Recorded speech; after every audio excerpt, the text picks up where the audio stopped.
Had a large client in Tokyo, Japan, a few years ago that was the largest driving school in Tokyo.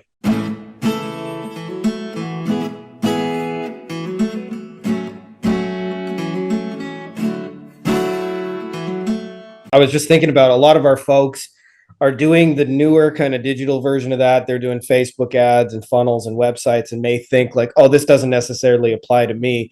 And just because what Jay described has gone more digital in the last 15, 20 years does not make it any less true, whether you're doing that in a funnel and those kind of things. It's really thinking about adding value strategically and being okay with, break even or even losing on the front end, and having some kind of back end. And also, like, I think, I don't know if enough people know this about you, but like a big part of this is like creating really beautiful experiences for the clients, right? Like in the Gary Halbert version, what I call the excuse my crassness, Jay, but I call that the I fuck on the first date mentality, where I'm just trying to get you into bed as quick as possible and move on. Yeah, I get it. With that mentality, like you said, I'm thinking about what's the shittiest, least amount of packaging I can use, because you're not really trying to build some kind of long-term relationship. No, the other one was very strategically aware that the experience was as important as the proposition. Yeah. And the experience was sensory, but also sensual too, Jay. It can be sensual. That's probably, and also acknowledged and made to feel special. Yeah. But I'm just saying, I'll give you another one that's sort of interesting. And again, it's not digital. So I had a large client in Tokyo, Japan, a few years ago that was the largest driving school in Tokyo. Now, that's the good news.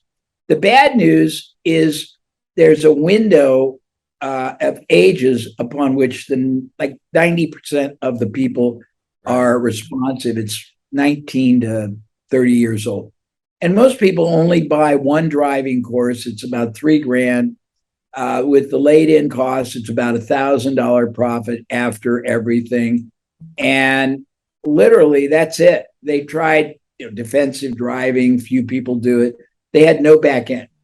And we're talking strategy here. So I looked at, most people don't look at the implications, correlations, evolution of a buyer, what they buy first, second, third, before, during, after, instead. Yeah. So I got some really interesting data on their typical student who graduates. Number one, 33% of the graduates got their license but never drove. It was just a badge of honor having a license. That's interesting.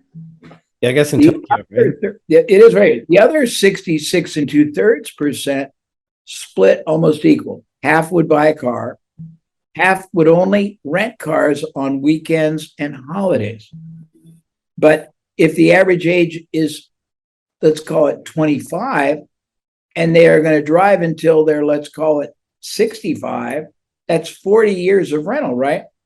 Yeah. So I said to the driving school, you're doing this wrong.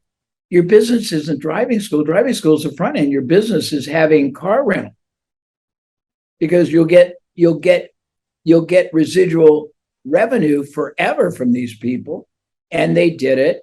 They partnered with a couple of rental companies, and it killed. The back end was, the front end was little. It was the lead generator. They made profit, but the back end was where they made all their profit. And then once we perfected it, we had them go to every driving school in Japan and use the same concept and partner with the driving schools to do these with them.